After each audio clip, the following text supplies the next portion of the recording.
Ini Candi Sri Kandi ya? Sri Kandi. Ayo lanjut.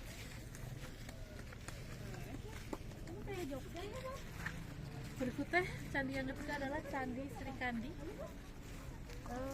Sama di sini adalah kompleks yang berada di wilayah Candi Arjuna.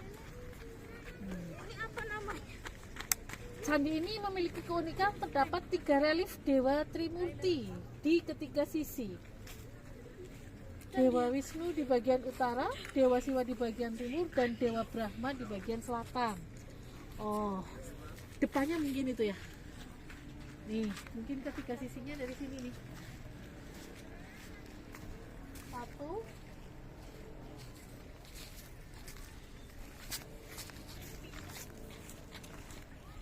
Oh iya benar tuh. Iya, betul, ini ada 3 sisi. Satu. Ini. 2.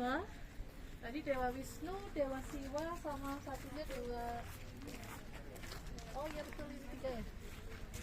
Cuman udah rusak ya. Cuma kondisinya memang karena mungkin sudah berabad-abad tahun yang lalu, akhirnya banyak yang rusak.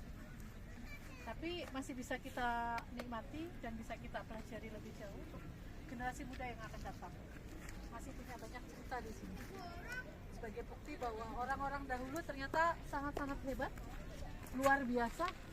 Tanpa ada semen, ini bisa kuat Dan beratus-ratus reliefnya tahun. ini ya. Ini nggak ada reliefnya. Enggak, maksudnya kayak dibubut gitu ya. Iya, ini sangat luar biasa sekali orang dulu.